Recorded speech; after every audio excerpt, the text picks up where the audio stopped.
Нүд бол сэтгэлийн тал гэдэг. Ялцчгүй хүний нүд рүү хараад хэр үнэн, хэр худал ярьж байгаа эсэхийг мэдэх хамгийн гол чухал зүйл байдаг. Ингээд нүдний өмнө нэвтрүүлэг дээр суугаад харуулсан малчин телевизтэй хамт байгаа үзэгч танд энэ орой мэндийг хүргэе. Өнөөдөр маань нүдний өмнө нэвтрүүлгийн зочин хойморт олон улсын харилцаа судлалын магистр мөн зүй ёс намын дарга Батбаярын Насан Бэлэг ах маань өргөд ирсэн байна.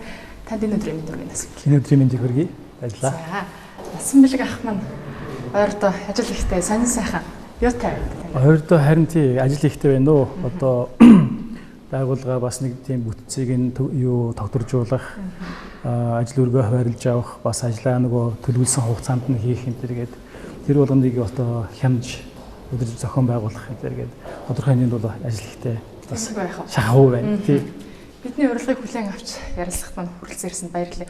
Үзэгчдийн хүслээр Насан Бэлэг ахаа уран авчруулсан байгаа. Баярлалаа. За ингээд Насан Бэлэг ахаа хүний амьдралын хамгийн сайхан гэгээлэг мөч бол хүүхэд нас байдаг тийм ээ. Ийм учраас ярилцлага хоёлаа хүүхэд насныхаа сайхан дурсамжаас эхлэе гэж бодож байна. Аль нутгийн хүүхэд вүлээ? Би нутаг яг төрсэн газар бол Улаанбаатар хот. Тий. Гэхдээ миний аав бол Төв аймгийн Мөнгөн Морь сумын хүн юм байна. Тий. Тэгээд миний ээж болох дээр одоо Төв аймгийн Баянлгэр сумын хүн байдаг. Тий. Тэгээд би баг байхдаа манай аавын одоо ах дүүнэр амьдардаг Мөнгөн Морь суманд очиж одоо хонь хариулж тийм зундаа бол зуны хамралтыг бол ерөөсөө Мөнгөн Морьт өнгөрөөдөг байсан. Тэр утгаараа аавын минь нутаг одоо яг миний төрсэн нутаг шиг их ойрхон дотнд байдаг. Нутаг ус нь үнэр нүртэл хаяа мэдрэгдэг. Тийм тийм. Уул ус одоо мод сайхантай ан ихтэй. Нутгийн зам олон нүртэл их сайхан санагдсан надад. Би нэг очиж үзчихсэн юм байна. Тэр сумаар тий. Японд боловсрол эзэмшгэд ирсэн байгаа тийм ээ манай Насан Бэлэг ах маань. Ингээд хизээ Япон руу явсан юм бэ? Таныг Японы урдаа барьдаг сургуульд магистр хамгаалалт ирсэн гэж дууссан. Тэгсэн. Би 1998 онд Япон явж исэн.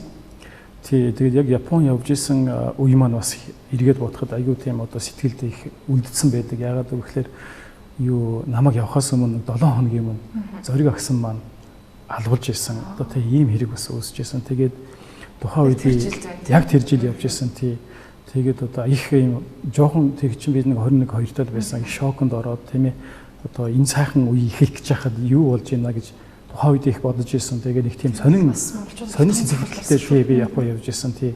Тэгээд ямар ч байсан би улс орондоо хэрэгтэй хүн болох юмсан. Улс их орныхоо төлөө ард түмнийхөө төлөө тийм ээ өөрийгөө боловсруулад ирэх юмсан гэсэн ийм бодол тэгээд л явж ирсэн. Японд руу тий 98 онд явж ирсэн. 98 онд явж ирсэн. Тэгэхээр бас залуу 98 онд ч та баг 21-т байсан. Нэлээд залуутай байсан байна шүү дээ, тийм ээ. Япон хүмүүсийн зам төлөвшөл онцлог нь юу ямар тийм болов гэсэн.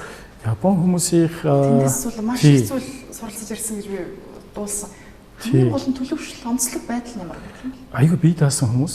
Тий, ерөөсөө өөрийнхөө амьдралыг өөрөө даавч явах хэрэгтэй гэсэн. Айгу хатуу тийм одоо төлөвшөлтэй хүмүүс. Хүн төвөг удаж болохгүй. Хүнээс мөнгө авсан бол заавал буцааж өгнө. Хүний цагийг үрж болохгүй. Хүний итгэлийг алдаж болохгүй.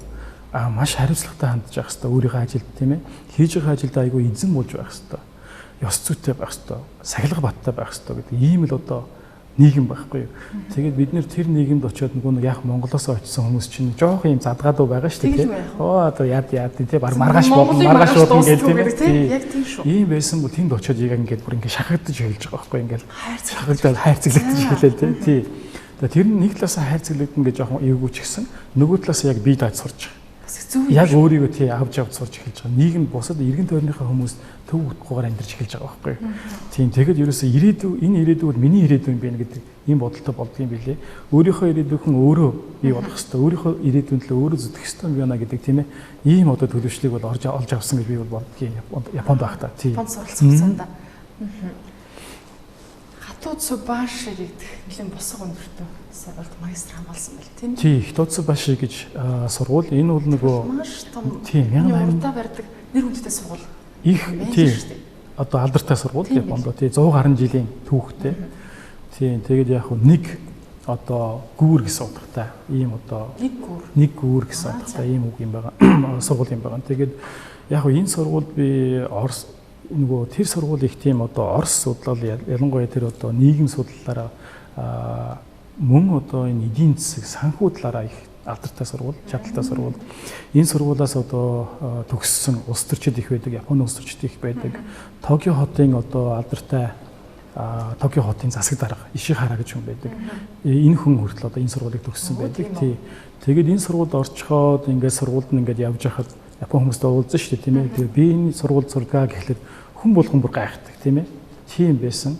Тэгээд ямар сургуульд орсон бэ гэдэг тэр дараа нь баг ойлгож байгаа байхгүй тийм ээ. Хүн болгон гайхдаг, Япон хүн болгон өөрсдөө ямар мундаг юм бэ гэж хэлдэг, толгоос ихсэрдэг ийм сургууль байсан. Та яаж тэгш урах боломж нөхцөл бүрдвэ? Тэр их сонио. Би нэг бакалавр болохдоо 4 жилээ болохдоо би өөр сургууль сурж байсан. Йокохама хотын их сургууль гэдэг. Энэ сургуулийг би олон улсын харилцаа чиглэлээр олон улсын улс төр судлалаар ингээд сурж байсан. За ингээд цаашаа би магистр сурах юмсан гэсэн бодолтой байсан. За яг энэ үед нөгөө тэр Хитоцубашигийн одоо докторт сурдаг миний таньдаг Япон хүн байсан. Тэр хүн надад зөвлөсөн юм. Тийм насан бэлгээ Япон хүн байхгүй юу? Насан бэлгээ чи энэ сургуульд ирж сураа. Энэ багш чамд жинхэнэ тийм ээ магистр болох чинь жинхэнэ одоо сургаж чаднаа. Энэ хүн бол орос судлалаар бол аягүй мундаг тийм ээ ийм одоо алдартай хүн, нийгэм судлалаар алдартай хүн гэж хэлээд Хатуу Тэцрөө гэж ийм багш байсан. Энэ хүнийг надад танилцуулсан юм. Тэгээд нөгөө багшийг би судлаад тэгэхэд тэр сургуулийн ерөөсөө шалгалтыг нүгэн хийж бодсон. Тийм. Тэгээд Азтай орсон. Тэр сургууль шалгалт өгөх тэгсэн. Тийм. Магистрийн шалгалтыг өгсөн. Тэгээд өгөхдөө нөгөө Япон оюутнууд хамт өгсөн. Тэгээ аягүй олон ингээд оюутнууд ороод тэгэл тэр дунд нь адилхан өгөөл тэгээд явсан. Монгол хүн байсан уу?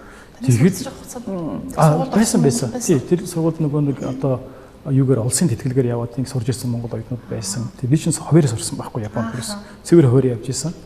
Тэгээд өөр сургуульд орё гэж шалгалт өгөх юм бол бас л хуваарь очиж шалгалт өгдөг, бүртгүүлдэг тийм ээ. Одоо манай Монголд ч гэсэн сургуульд орох чинь ингэ бүртгүүлж байдаг шүү дээ. Тийм. Тэр процессыг нь яг ингэ даваал орж исэн. Тэгээд Азтай байсан гэж өөргөө боддгийн тийм. Нөгөө багш дээр очиод яг ярилцлага өгж исэн. Би таныг ингэ сонгоод ирсэн тийм ээ. Би таны одоо удирдлаганд ор ингэ магистр хамгаалах хүсэлтэй байна гэд чин сэтгэлээсээ ярьсан. Тэгээ нөгөө багш минь хүлээж авсан байсан тийм. Сургуулиас зөвшөөрсөн гэсэн хариуад маш их баярлж байсан тийм. Тэр бас хичээл шармал маш их гаргасан байх юм шүү дээ. Тийм том сургуульд бас элсэд ороод шалгалтын даваад гарна гэдэг бол тийм амаргүй даваа байсан баг тийм ээ. Тийм гоо нэг талаасаа бас жоохон азтай байсан гэж магадгүй тийм. Их дараахан бололтой. Насан бэлэг ах маань Японы үндэсний хэмжээний том компани болох Сожитсу корпорац тийм Монгол дахь төлөөлөгчийн газрын дэд захирал маш урт хугацаанд хийж байсан. Сожитсу корпорац ямар үйл ажиллагаа явуулдаг байсан юм бэ? Сайхан. За Сожитсу гэж Японы энэ одоо үндэстэн дамжсан корпорац гэж бид нэрлэж сурсан. Тийм дэлхийн хэмжээд үйл ажиллагаа явуулдаг худалдаа хөрөнгө оруулалтын ийм пүүс юм байна. Дэлхийн 100 гаруй орнд одоо өөр ингэсэн салбартай 300-400-аад одоо охин компанитай ийм компани юм байна. Тэгээ дэлхийн хэмжээнд нийтдээ нэг 20,000 ажилтнтай одоо Японд нэг том компани. Тэгээд Японд байдаг одоо тийм 6 том корпорац байдаг юм. Иточ, тийм ээ, Sumitomo, одоо Mitsubishi гэдэг яг энэтэй адилхан компани байна. Тэгээ нэг жишээ хэлэхэд жишээл Монголд бол бид нэр 5 толгойн төсөлд одоо нэг алдартай 5 толгойн төсөл биш үү тийм ээ. Энд хөрөнгө оруулалт хийх гээд Японы консорциум гэж бид нэр байгуулж ирсэн. За энэ консорциумын бас нэг гишүүн байлаа манай компани. За сүүлийн үеийн том төсөл гэх юм бол TEZ-5-ын төсөл гэж бас манай үзэгч сонсч ирсэн байж магадгүй. Энэ төсөлд бас Францын компани тэгээд Солонгосын компани, Монголын компанитай нийлээд бас 4 компани олон улсын консорциум байгуулад энэ төсөлд хөрөнгө оруулалт хийх гээд бас явж ирсэн. Тий. Ер нь их тийм нэгэн том төслөд хөрөнгө оруулалт одоо бидний ярьж нэрлэл сурснаар мега төслөд гэж байдаг шүү дээ. Ийм төсөл хөрөнгө оруулалт хийдэг. Тэгээд ийм уулуурхайн салбар тэгээд энэ ер нь 8 хийхгүй худалдаа хийхгүй салбар гэж баг байхгүй. Тийм нэг жишээ хэлэхэд Японд одоо Япон улсад нисэж байгаа Boeing гэж том одоо нөгөө одоо зорчигч тээврийн онгоц байна шүү дээ тийм ээ. Энэ Boeing маркийн онгоцын 95%-ийг нь одоо манай компани Солонгостой биш Японд бол нийлүүлсэн байдгийг тийм.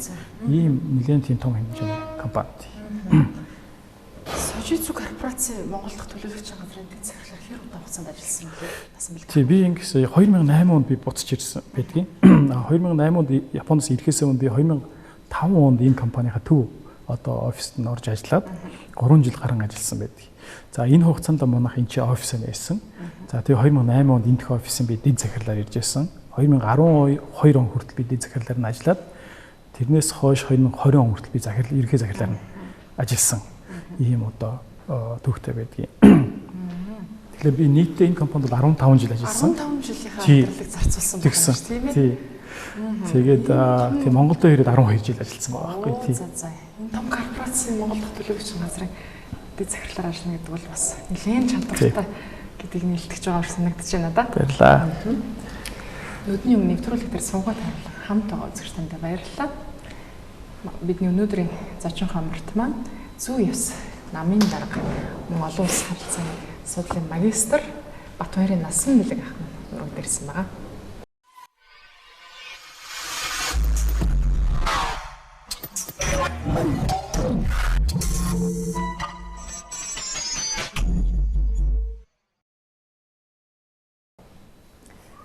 Насан Мэлэг ах зөв хүн гэж ер нь ямар хүнийг хэлдэг юм болоо таны бодлоор?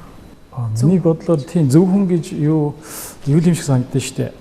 Тийм одоо хүмүүжил сайтай ээж аав нэгдүгээр зөв хүнийг зөв хүн гэж хэлэх үү гэж би боддог. Ягаад гэвэл нөгөө уламжлагддаг хүмүүжлэр гэр бүлийн хүмүүжлэр дамжаад тэр хүнд нөгөө нэг тий зөв хүмүүжил уламжлагддаг тийм. Тэгэхээр гэр бүл зөв гэр бүл байсан ээж аав зөв байсан хүн нэгдүгээр зөв байдаг юм болов уу гэж би боддгийн.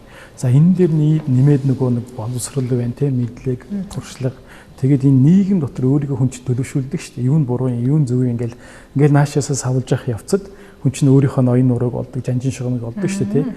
Тэр энэ явцад ийм зөв хандлагатай болж чадсан, ээж аваасаа зөв хүмүүжлэг олж авсан.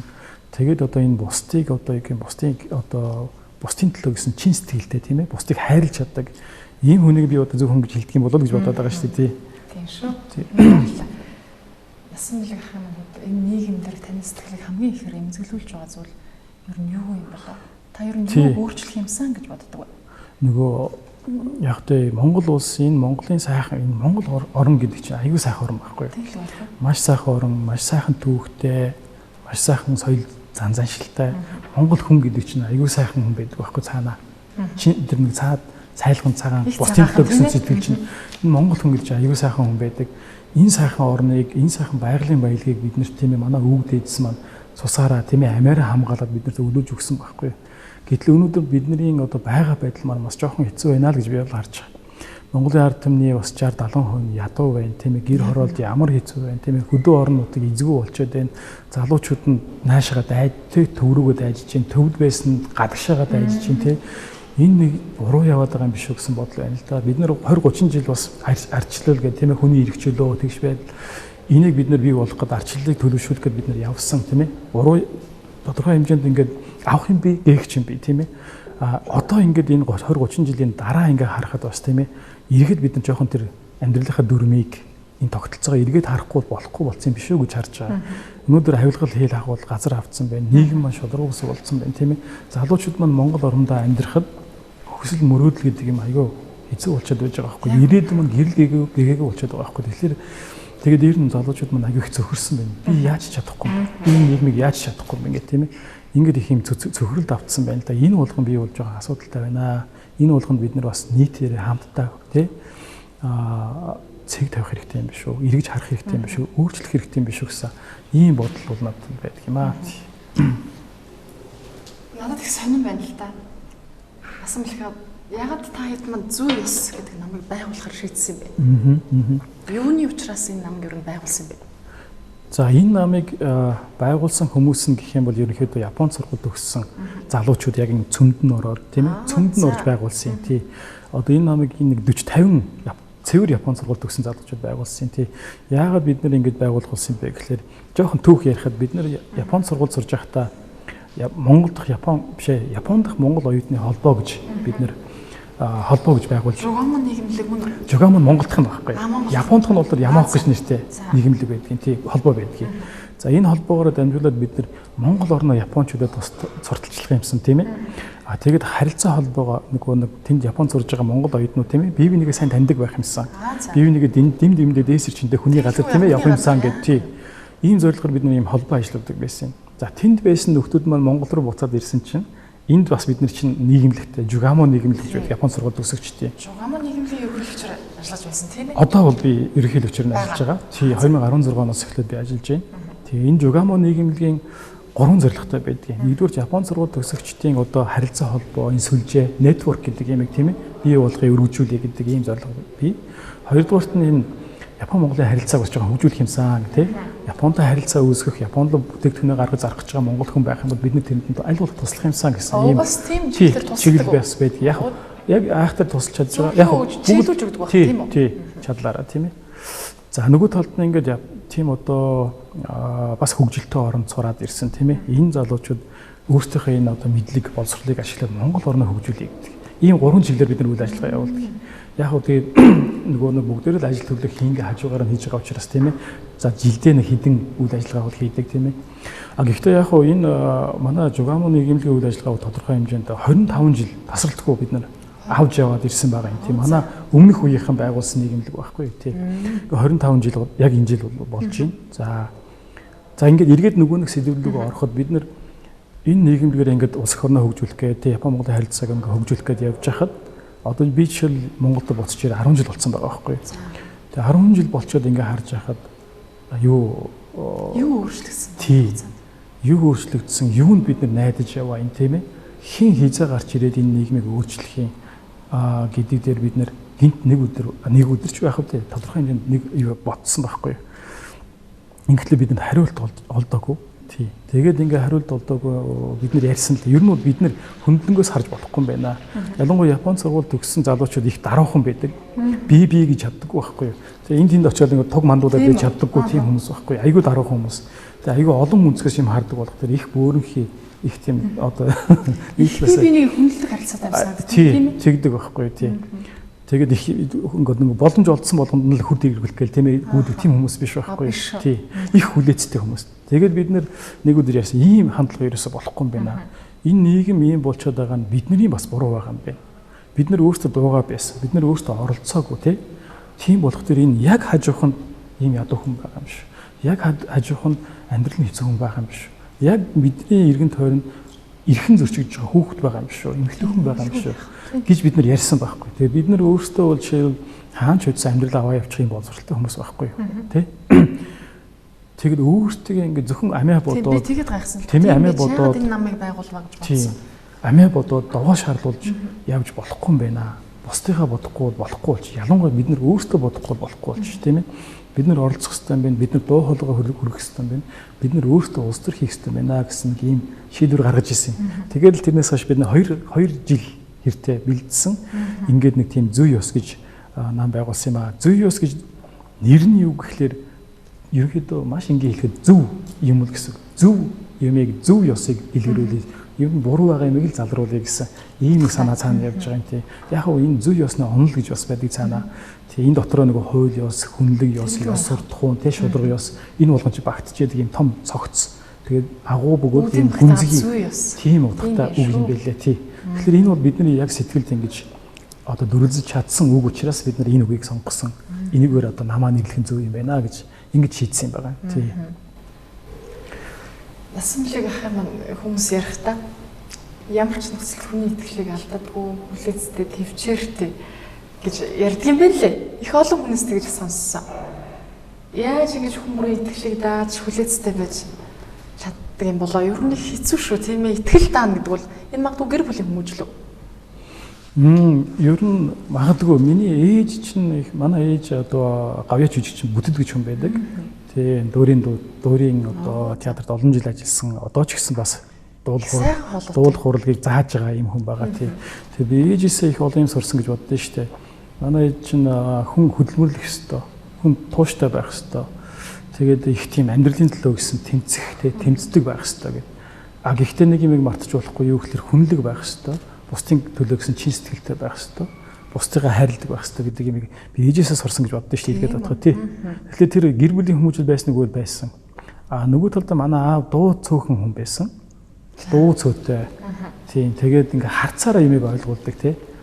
Тий урангуу ингээд байх үеийнх нь хаарц тий баярлж байгаа үеийнх нь хаарц энэ төр гэдэг харахад л ерөөсөө мэдэгдэх юм байна. Хэлэхгүй ерөөсөө ширвээ хэлэхгүй тий.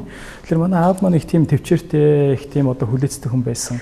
Болохтой би энэ хоёр хүний тийм одоо сайн давуу сул талыг нь аль алийг нь бас өөртөө авч чадсан болоо гэж тий би боддгийн тий. Тэгээд би найз нөхдөдөө хандахтаа бол ерөөсөө чин сэтгэлээс л ханддаг тий. Ерөөсөө худлаа хэлж тий одоо цаана бодолтой байж би ерөөсөө чаддаггүй.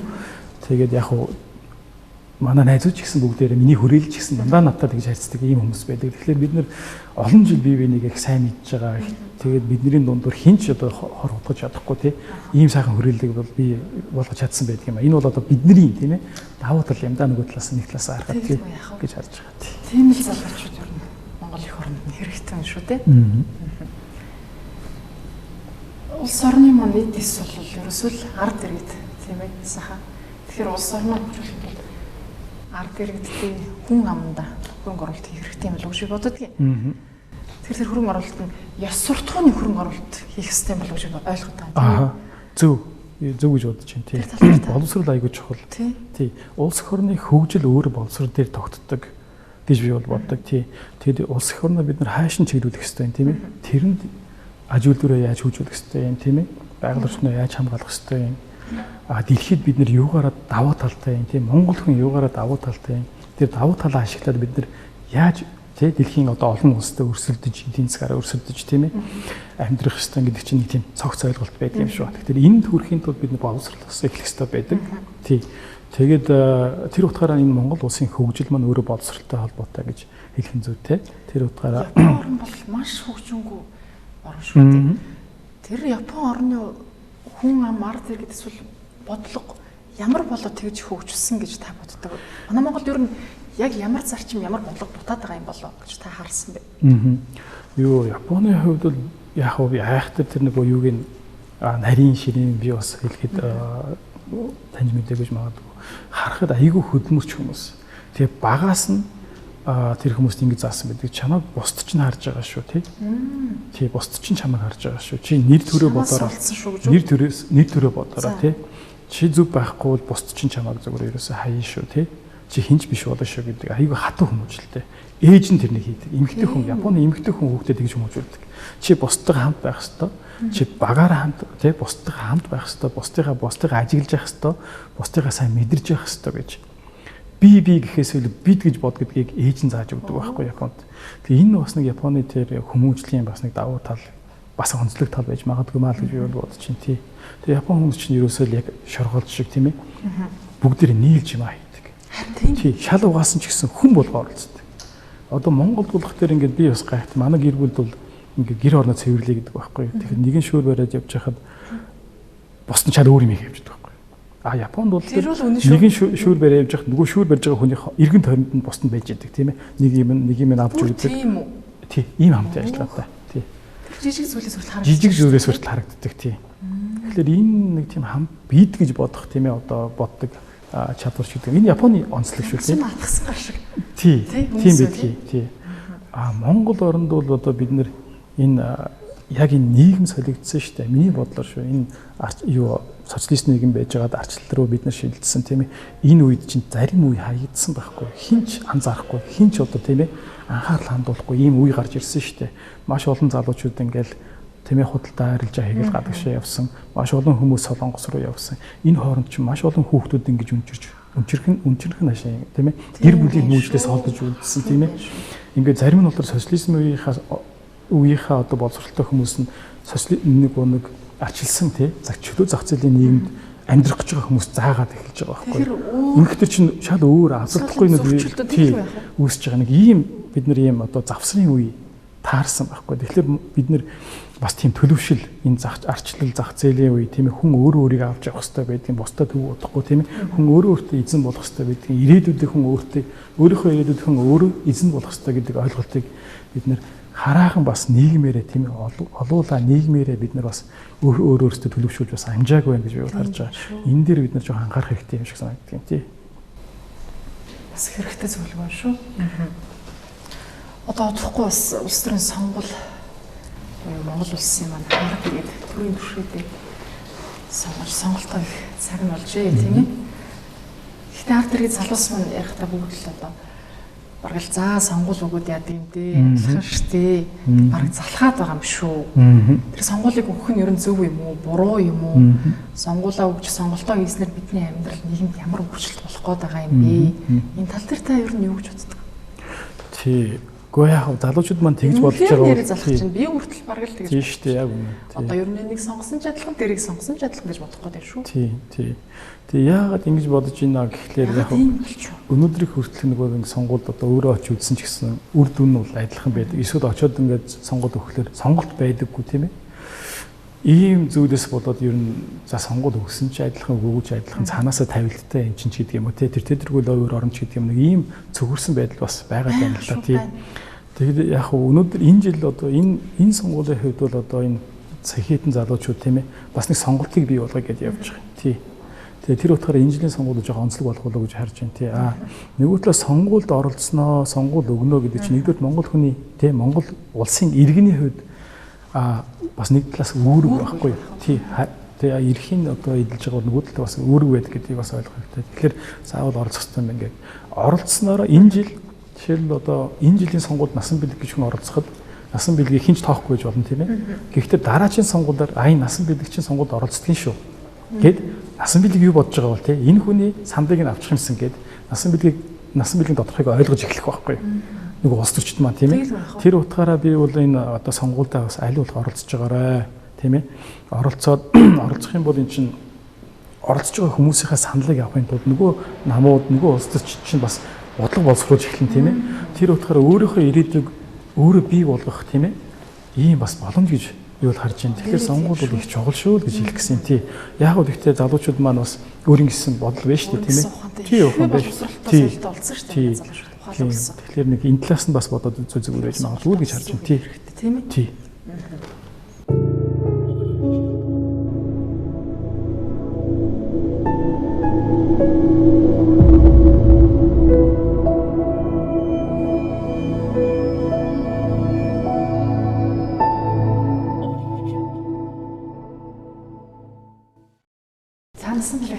Бага насныхаа сэтгэлээс гардгүй сайхан дурсамжийн талаар ярилцъя. Тэхүү аялаа. Бага багт чинь сэтгэлээс гардгүй тийм сайхан нандин дурсамж бий юу? Адаг болтол. За миний бага нас их сонир л доо. Тий. Улаанбаатарт өссөн да? Би тий юу өвлөн Улаанбаатарт байдаг, зун нь бол хөдөө байдаг байсан тий. Тэгээд үгүй хөдөөл байсан их сайхан санагдсан шүү дээ. Байнга л санагдчих тий. Дээр үед одоо намайг жоохон байхад хөдөө их гоё байсан шүү дээ. Ингээд яг социализм үеийн нэгдэлгээд байсан шүү. Тийм үе байсан байхгүй. Тэгээд хөдөө нэмдэл ингэж буцалдаг байсан шүү дээ. Энэ тэндгөө ингээд нэг одоо өхөр сүрэг гээл тийм ээ адуун сүрэг гээл тий. Тэгэл нэг юм юунууд сайлын одоо юунууд гарцсан суурингууд байдаг байсан. Тэнд чинь тэгэл дандаа залуучууд ажиллаад тийм ээ. Айгуу тийм их ийм одоо ирч хүч мэдрэгддэг. Миний дурсамж тийм байхгүй. Одоо бол жоохон хөдөө орнууд айгүй тийм жоохон зэлгүүд болоод хөнгөө болоод нэг тэр үеийн ийм одоо амьд те ийм мэдрэмж бол байхгүй болсон байгаа.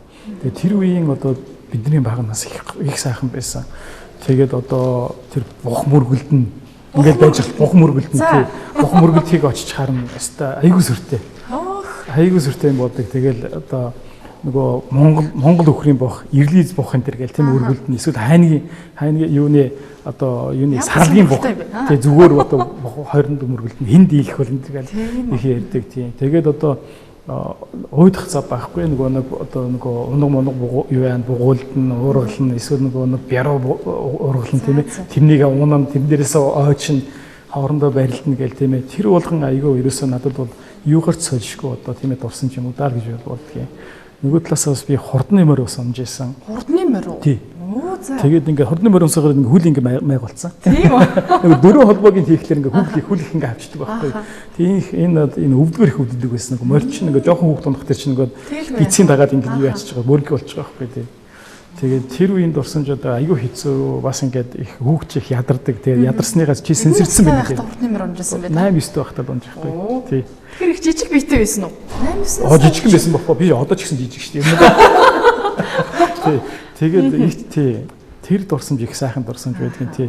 Тэгээ эргээд бодоход би бас хотод ингээд төрж өссөн хүүхдүүд бас айгүй сайхан тэр одоо Монголын хот тий амьдралыг бас юу яаж үзсэн юм байна даа гэж боддоо шүү дээ тий.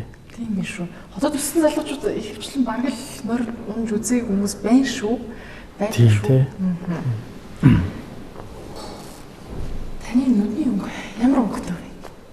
Энийг тасаар л гэж боддоо шүү дээ. Талын дарж үзсэн үү? Талын дарж үзсэн. Тий. Хар гэж бодож Хар гэж боддог. Тий. Хүн бүрийн нүдний өнгө өөр өөр байдаг тийм ээ. Тийм. Гэхдээ нэг л өнгөөр эргэж байгаа хорвоо ертөнцийг хүн болго өөр нүдний өнгөөр хардаг. Ингэхээр таны ертөнцийг, таны амьдралыг нэг өнгөтэй зөөрлөвөл ямар өнгө байх байсан бол гэж та боддог вэ? Би багасаа юм цэнхэр өнгөнд их дуртай байсан. Яагаад цэнхэр? Гүн цэнхэр гэхээсээ ийм жоохон тийм цайвар цэнхэр тийм ээ.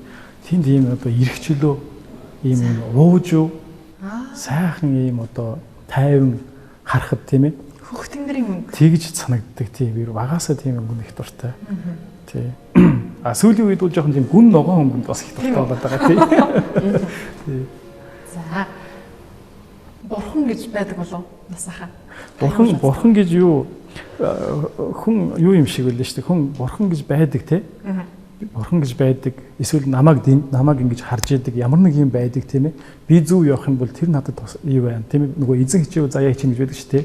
Тэрэн шиг адилхан тийм юмд итгэж чадах юм бол байдаг гэж би боддог. Итгэхгүй бол тэгээд юуч байхгүй шүү дээ. Хайрч байхгүй шүү дээ. Тэр утгаараа би бол бурхан гэдэгт хүн бас тодорхой юм итгэдэг тийм ээ. Тэгээд хүн өөрөө зөв байх юм бол бурхан ч гэсэн харж үзэн шүү гэдэг тийм ээ. Ийм ойлголттой байх юм бол бас зүгээр ч юм шиг надад санагдсан тийм. За тэгвэл хэрвээ бурхан танд цорын гац нэг хүслийг чинь юу ч байсан биелүүлж өгөх гэх юм бол та юу хүсэх байсан? Тийм манай охин надад асуулт чинь асууж ирсэн. Тэгээд би хариулж чаддгүй. Тэгсэн чинь надад хэлж байгаа байхгүй юу? За. Та тэгвэл миний 1000 хүслийг биелүүлж өг гэж гоохгүй гэж байгаа байхгүй юу? Нэг 1000-аар үлдчихэж байгаа байхгүй юу? Хэдэн настай байсан бэ та? Манай охин чинь одоо 12 дахь анги байхгүй юу? Тийм. Аяга айхтар тий. Тэр надад санаанд орлоо да тий. Тий. Гэхдээ яг би яг үнэхээр одоо нэг тийм хүсэл байна. Тэрнийг хилээж гэх юм бол тий би одоо энэ Монгол орныхоо энэ Монгол иргэд Монгол улсын энэ одоо хүмүүс маань нийтээрээ тийм ээ бүх нийтээрээ нэг жоохон тийм ад жаргалтай тийм уужраад тайвшраад тийм нэг тийм жоохон тайвшраасаа гэж тийм ээ энийг л би хүсэж байна да. Тэгэхээр яг энэ бол миний дотор байгаа хүсэл биш магадгүй. Тийм ирээдүйд би энийг бол зорж явж байгаа. Тийм бурхноос гоогаад одоо энийг шууд бий болгох гэх юм бол энийг л хүсэх байна да тийм. Маш их баярлалаа. Тийм баян болох хэрэггүй хамгийн гол нь тайвшруулах хэрэгтэй. Энэ хард нэг сайхан тайвшруулаад нэг жоохон уужруулах хэрэгтэй байна гэж бодож байгаа тийм. Олон хүмүүс энэ асуултыг асуусан боловч анхудаа танаас ийм сайхан хариулт сонсож маш их баярлалаа. Баярлалаа. Хүсэл тань биелэх болтугай. Нүдний өнгө нэвтрүүлэг дээр сувгаад харуулсан хамт байгаа үзэгч танд баярлалаа.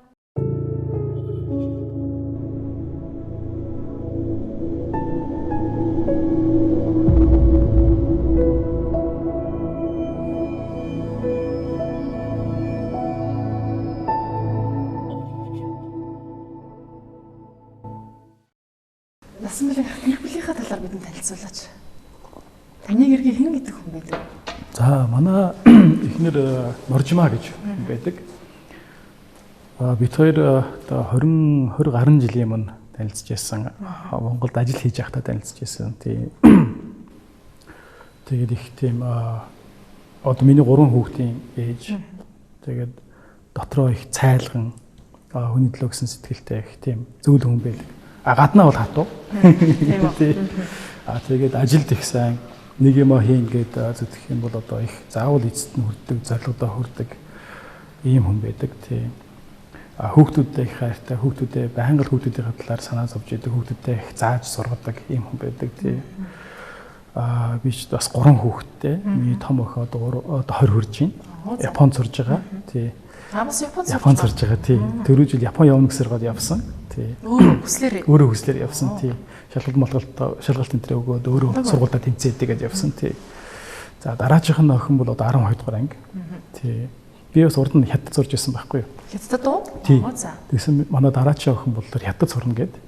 Одоо бас хятад сурахаар бэлдэж байгаа. Одоо аль нь л ингээд бас аав байна шүү. Манай баг хүүхэд бол хүү одоо 12-тай. Тий. Ингээд 3 хүүхэдтэй. Тий. Их сайхан гэр бүл юм аа. Насахан одоо нийгэмдэр залуучууд гэр бүл болоод биенийхээ албаны зан чанарт маргалтаа сөрүүлтүүд тааш тохирохгүй ийм зүйл их ажиглагдаад гэр бүл салт маш их үүсэж байгаа. Энэ тал дээр залуучуудад ер нь яаж хандвал гэр бүл төлөвлөлтөн дээр бат бих байх хэрэгтэй юм болоо. Яг тэгэхээр таны амьдралыг би судалсан л да. Их зэгцтэй маш бат бөх гэр бүлтэй юм байна лээ. Энүүтнээс таныг зөвлөгөө өгөөч залуучуудад. Би нэг үгүй хэлэхэд манай гэр бүлийн амьдрал гэсэн тийм айхтар тийм дурдан байгаагүй. Бидний манай гэр бүлийн хувьд гэсэн асуудал бол байсан. Ер нь юу юм шиг байгаа маа нөгөө би түрүү хэлжсэн ингээд манай залуучуудыг тийм ээ манай Монгол ингээд гэр бүлийн хүмүүжил гэж байдаг тийм ээ. Тэгээд ингээд хүүхдийг бага наснд нь ингээд зөв хүмүүжүүлэх, зөв гэр бүлийн орчноор хангах гэдэг асуудал байдаг л да. Ингэж чадаагүйгээсээ болоод ийм орчинд өсөөгүйгээсээ болоод хүмүүс янз янзын комплекстэй өсдөг юм шиг санагддаг. Тэгээд тэр нэг одоо бусдыг уучлах чадахгүй, өөрийгөө уучлах чадахгүй тий. Эсвэл өөрийнхөө нэг мэдрэмжийг ингэж удирдах чадахгүйгээс болоод бусд буруу өгдөг тийм ээ. Эхнэрлөөгөө дайрдаг, нөхөрлөөгөө дайрдаг, нөхрийгөө уучлах чадахгүй, эхнэрийгөө уучлах чадахгүй гэдэг юм тий. Ийм байдал чинь тэрнээс бас үүсдэг юм шиг байна. Тэгэхээр их магадгүй хүн одоо энэ залуучууд ингэ харж байгаа бол миний хувьд ч гэсэн асуудал их байсан юм аа. Тэгээ яг уу яаж тэр нэг гаруул зүгээр вэ гэхээр нэгдүгээр төвчих хэрэгтэй байдгийг юм шиг санагдсан. Хоёрдугаар ч хүлээцтэй. Тэгээ дээр нь нөгөө хүн ингээд асуудал үүсгэхдээ бусдаас нэг алдаа хайдаг тийм ээ. Бусдаас тий. Ялангуяа хажуудаа байгаа хүнээс алдаа хайхаас илүү өөрийгөө сонсох хэрэгтэй юм шиг санагдав. Би яг юунд ингэж бохиндаад байгаа юм тий. Яагаад бохиндаад байгаа юм гэдгийг бас ойлгох. Тэгээ дээр нь өөрөө ингээд хүний сэтгэлд чинь янз хүн болгонд ер нь сэтгэлд нь асуудал байдаг байхгүй. Тэр асуудлаа өөрөө ойлгох хэрэгтэй юм шиг. Ойлгож чадвал аливаа асуудлыг бас нэг тий төвчээртэй ингээд даваад гарч чаддаг юм шиг санагддаг. Өөрөөртөө л ажиллах хэрэгтэй тий. Тий. Өөрийгөө эхлээд ойлгох юм бол асуудлын 50% шийдэгдэнэ. Тий. Тэгээд дээр нь нөгөө нэг юу юм шиг нөгөө өөрийгөө уучлах хэрэгтэй. Өөрийгөө уучлах хэрэгтэй. Дээр нь өөрийгөө хайрлах хэрэгтэй. Тий. Тэгэх юм бол эн чинь эргээд нөгөө бусдыг уучлах тийм ээ. Бусдыг хайрлах гэдэг юм руу явж ордог юм байл л дээ. Гэж би бол ойлгоод байгаа тий. Тий. Тэгэхээр яг залуучуудтай хандаж хэлэхэд ямар нэгэн байдлаар ингээд бохимдож байгаа, ямар нэгэн байдлаар бусдыг буруутгах байгаа бол яг нэгдүгürt бол өөрийгөө ингээд шууд буруутгахаас илүү бусдыг буруутгахаас илүү тийм ээ. Яагаад ийм мэдрэмж төрөөд байна гэдгээ бас бодож үзээ. Тэрэн дээр жоохон ажил үзүүр гэж магадгүй л гэж би зөвлөе да. Тий. Гэр бүл бүхэн бат байх байх. Бат байх болтугай. Манай намын нэг лого байдгийн. Тэр бол тэр ингээд сайн ингээд томсгоод харах юм бол ингээд 3 хүн ингээд зогсож байгаа. Дунд нь ингээд арга бэлэг байдгийн. Энийгээр бид нар юуг бэлгэжсэн бэ гэхээр гэр бүл Монголын гэр бүл бат бэх байх болтугай гэдгийг бэлгэжсэн. Ямар сайхан тий. Аав ээж хүүхэд 3 байхгүй юу? Тий. Тэгээд дунд нь одоо тулга гэдэг шиг тийм ээ арга бэлэг маань байж байгаа. Монголын гэр бүл бат бэх байх болтугай. Монголын гэр бүлүүд Монголын үр хүүхэд бити өнчрөөсөө гэдэг ийм санаа заана явж байгаа. Тий. Маш сайхан бэлгэлтэй их зөв зорилттой нам шиг санагдлаа. Хариуцлага хүлээн гэдэг бас асар их хүн зүйл тийм. Хүнд штэ. Тий. Таны хариуцлага хүлээж идэх л байх их чадвартай л гэж ярьдаг. Бас нэг үлгэрж үзүүлээ гэдэг нэг айхтар байдаг шүү дээ. Тий. Тий. Тэгэхээр ер нь альва юмыг бас үлгэрж болохын тулд эхлээд өөрөө хийж үзүүлэх хэрэгтэй юм уу та? Үнэ. Тий. Юу хариуцлага тэгээ дээр нь нөгөө манлайлах гэж бас үг байдаг тий. Тэгээд яг ингээд бусд нь ингээд таныг дагая, та дарга нь болоо, та манлайлаад яваачаа гэж байгаа тохиолдолд тэр хүн нөгөө хүн өөрөө хийх хэрэгтэй байхгүй юу? Өөрөө зарчимч байх хэрэгтэй. Нэгдүгээр өөрөө зарчимч байх хэрэгтэй. Хоёрдугаар өөрөө хариуцлагатай байх хэрэгтэй. Гуравдугаарт нь бусдынхаа итгэлийг даах хэрэгтэй тийм ээ. Тэгээ өөрөө нөгөө нэг хэлсэн ярьсантай байх хэрэгтэй. Хэлсэн амд үнэнч байх хэрэгтэй гэдэг. Маш олон юм өөртөө агуулж яахгүй бол бусдыг манлайлж чадхаа болждөг байхгүй юу? Тэр утгаараа тэр одоо манлайлна гэдэг чинь өөр их хариуцлагатай ажил. Өөр дээр маш их одоо тийм ээ. Нэг удаа айгүй тийм стресстэй. Тэгээд маш хариуцлага ирсэн байх юм шүү дээ. Байлгүй яг уу тий. Шолгооныг манлайлж аваад зүү ёстой. Байлгүй яг. Дарах шүү дээ тийм ээ. Тий. Гэтэ яг уу олон найз нөхөд хүрээллийнхаа хүчээр л явж байгаа. Яг үнэхээр тий. Би ганцаараа юу ч хийж чадахгүй тий. Тэр сайхан залуучууд байна. Тэр сайхан одоо миний дүүнэр ахмар байна. Энэ болгон энэ хүмүүс маань бүгдээрээ дэмжиж надад хамт байгаа учраас бид чадж байгаа юм. Тий. Тий. Авилгал гэдэг зүйл энэ нийгэмд амьдралд хор хүнд байна. Тий? Саха. Тий. Авилгал гэж ер нь юу юм бэ? Авилгал тий. Яагаад өдөрт байсаар байгаад байгаа юм бэ? Энийг ер нь авилгаж болдгоо юм болов уу? Тий. Авилгал яг хөө бид нар бол би бол юунд итгэдэг вэ гэхээр авилгалыг бол авилгаж болно гэж боддог. Боломжтой. Тий. Тэрний төлөө би явж байгаа. А гэхдээ бодит байдал дээр яг арилгачихсан нийгэм Монгол тий дэлхийд байна уу гэхээр бас байхгүй байгаа юм тий. Тэгэхээр яг хөө зөвхөн бид нар зорих хэрэгтэй. Байхгүй болохыг зорих хэрэгтэй. А ингэж нийгэм өөрөө шудраг болно тийм ээ гэж бол харж байгаа. Авилгал байгаа цагт хүмүүс шудраг амьдрах сонирхолгүй болчихж байгаа байхгүй. Залуучууд өөрсдөө хийж байгаа байхгүй тий. Ингээд шударгаар амьдарч байхад тийм ээ хажууд нэг нөхөр авилгал хэл авах гэдэг эсвэл нэг газар очсон хөрж гүйж байгаа тийм ээ өнгөтэй олчиж шít. Тэгээд их аягүй мундаг ингээл тий юм мэддэг юм шиг энэ аягүй буруу юу хандлага юм байгаа маа тий энийг л бид нар ойлгох ёстой гэж бодож байгаа. Шударгаар хөдөлмөрлөд яг ингээд ажиллаа хийгээд тийм ээ өглөө зураг болтол ажил хийгээд шударгаар амьдраад тэгсэн мөртлөө амьдрал нь ингээд гоё гидэлгийг ирээдүйд харах хүрх тийм ээ цэг нь харагдаж идэг. Би ийм юм доош болно шүү гэд аягүй гоё тийм одоо хүсэл мөрөөдөлтөй байдаг. Ийм л амьдралыг бид нар бий болгох хэрэгтэй байна. Өнөөдөр ажиллаад би хэдэн дөрөвтэй болох гэж байгаа юм. Үр хөвгтдээ ямар гэр үлдэх гэж байгаа. Эсвэл ямар тийм ээ одоо өмч хөрөнгө үлдэх гэж байгаа. Эсвэл одоо хэдэн жилийн дараа би технэр хүүхдээ аваад тийм ээ ийшээ ингээд аяллаар явчихын ч гэдэг юм. Дороо ийм одоо мөрөөдөл бид нэр тээж амьдарч чадахгүй байгаа байхгүй юу? Ихэнх залуучууд маа тийм ээ. Энэ бол одоо нэг талаасаа болохгүй л гэж харж байгаа тийм. Ялгал зүйлийг ялгах төрийн түвшээ удирдлага юу гэдэг тэр болгоо Монголын нар дэрэгдэд маш хэрэгтэй байна гэж бодож байна. Тэгээ энэ нөгөө авилгал гэж ярихлаар одоо энэ 20-30 жил бид нар ингээд энэ одоо яг байгаа систем тогтолцоогоор яваад ирчлээ л дээ. Тэгэхээр энэ өөрөө маш их авилгалыг бий болгочлоо. 20-30 жилийн авилгал гэдэг чинь дийлж баршгүй одоо тийм нэг талаасаа хууль бус үйл ажиллагаа юм байхгүй.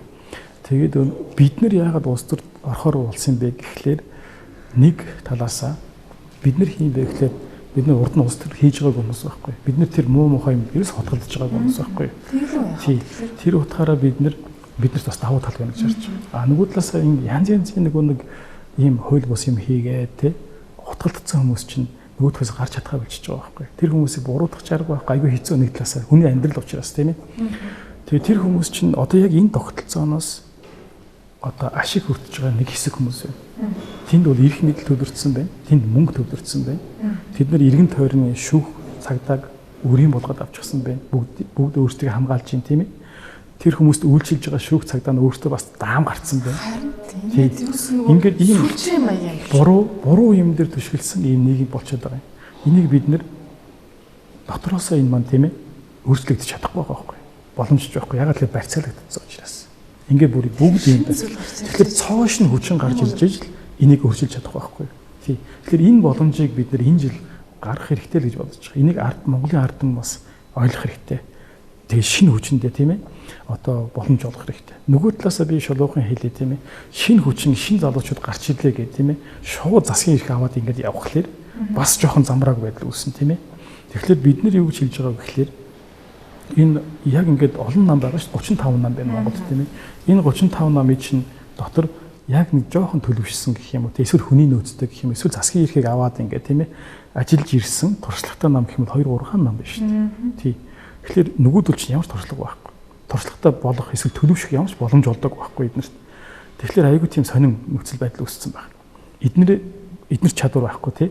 За чадвартай гэдэг эднэрт нь саналаа үгүй гэхлээр нөгөөдөл нь авилгалт ингээд идэгдсэн. А эднэрт нь үгүй гэхлээр нөгөөдөл нь жоохон туршлахгүй байдаг. Тэгсэн мэтлээ зөв залуучууд байдаг тийм ээ. Сэтгэлтэй хүмүүс байдаг, барьцаалагдаагүй туршлагатай хүмүүс байж байдаг тийм ээ. Тэгэхээр миний хэрэг хүсэл болдог бол тийм ээ.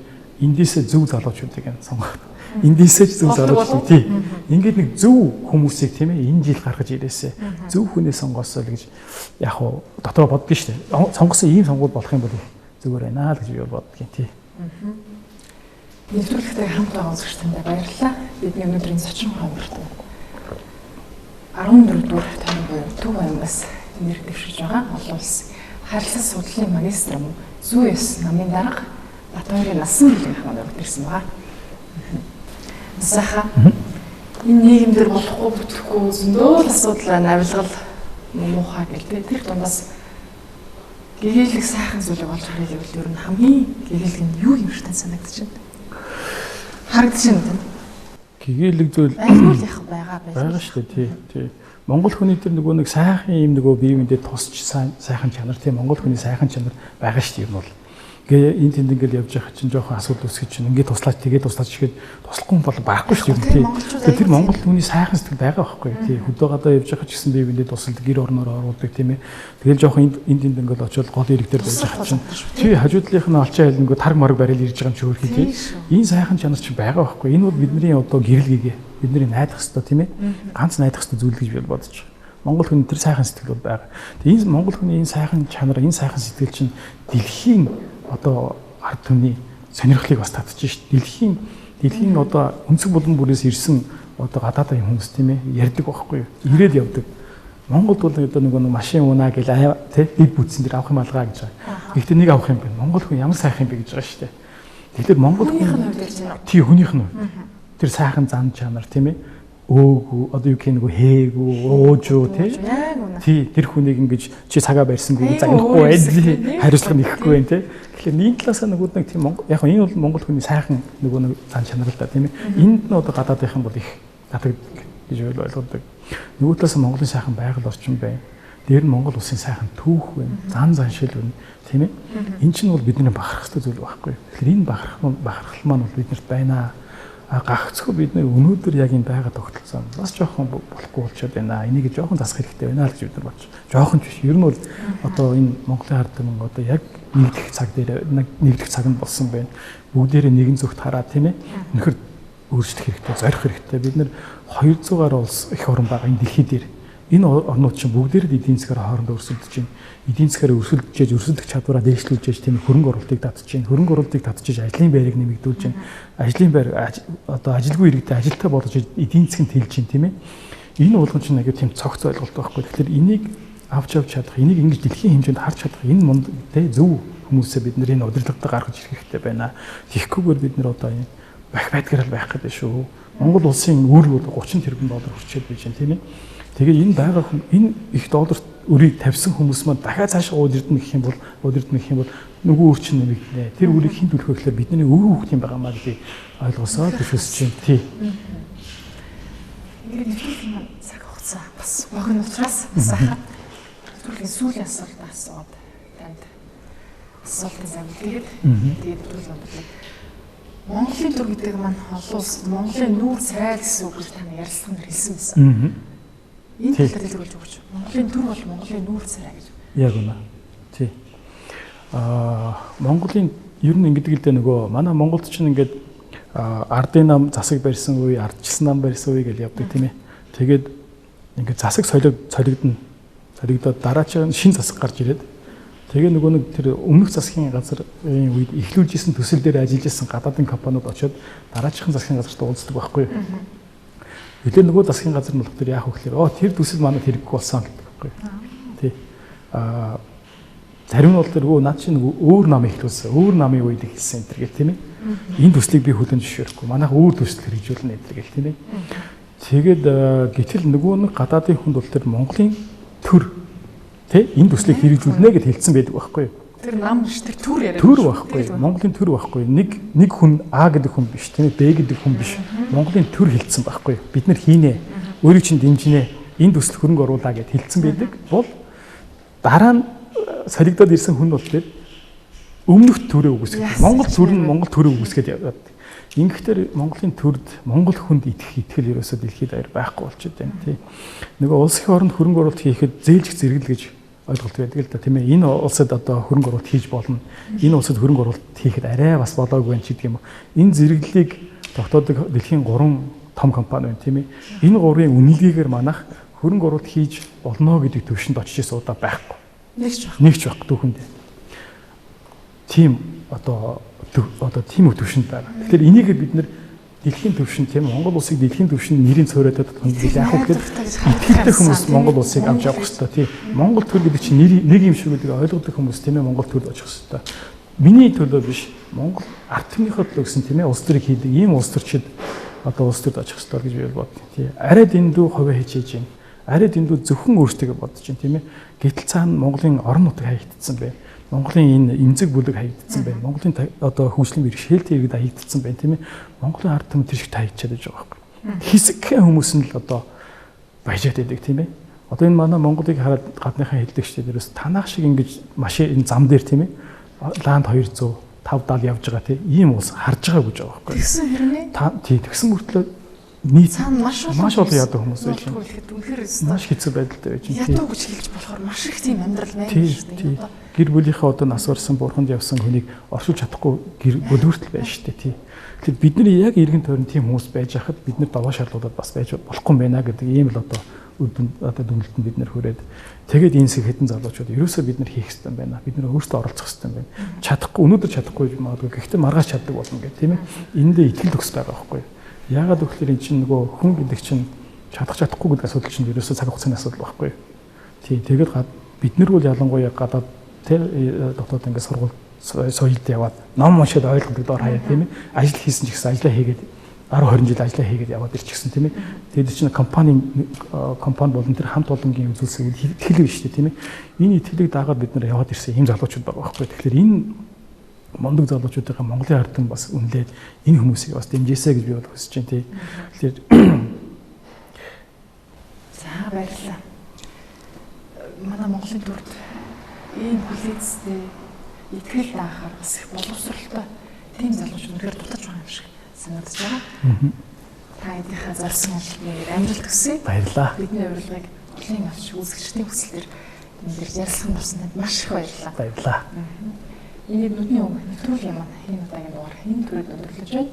Нэвтрүүлгийн маань зочин хоногт 14 дугаар тойрогс буюу Төв ангиас нэр дэвшиж байгаа. Олон улсын харилцаа судлалын магистр зүй ёс намын дарга Бат хоёрын насан билэг ахмад хүрдэг орслоо. Дараагийн нэвтрүүлгээр ирэх болслоо. Баяртай.